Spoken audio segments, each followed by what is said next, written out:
Ani maqaan koo Zaadaan jedhama. Kan inni itti dhaladhe Oromiyaa godina Shawaa Lixaa aanaa Adaa Bargaa ganda Itayyatti achumattiin guddadhe. Barumsa koo eegalee kutaa takka amma 8 achuma mana barumsa Itayyattiin baradhe.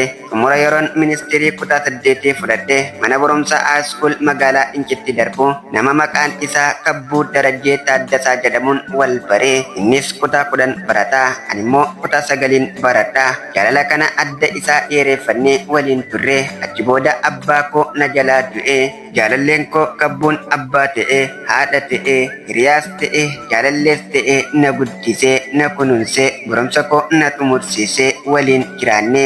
Achi booda immoo inni 10 dhaabee uffata daldaluu eegalee daldala isarrattis milkaa'ee achi booda jaarsa biyyaa ergatee qaadhimaa na godhatee erga qaadhimaa isaa ta'e booda anis barumsa 10 adda kutee ji'uu fooyyeeffadha jedhee abbaa warra kiyyaa yookaan jaalallee koo Kabbuu Darajjeetiin mari'adhe. Bara 2012 ji'a fulbaanaa gara biyya Saa'udii imala koo jalqabee amma biyya Saa'udii magaalaa Dammaamin jiraadha. Kanaaf abbaa warra koo gaarii gaaddisa ofiiti. Abbaa mana kiyyaa galateeffachuun barbaada.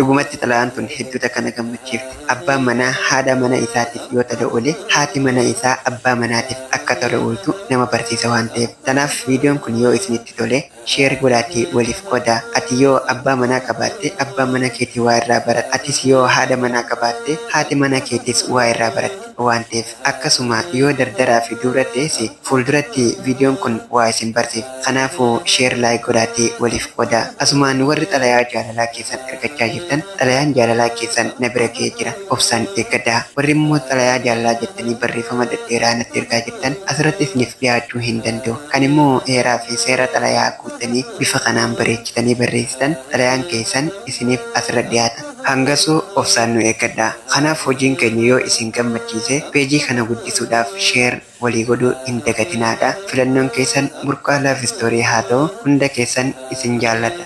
Qilleensi jaalalaa bubbisii halaala. Qilleensi jaalalaa bubbisii ilaala. Qilleensi jaalalaa barsiinii balbala.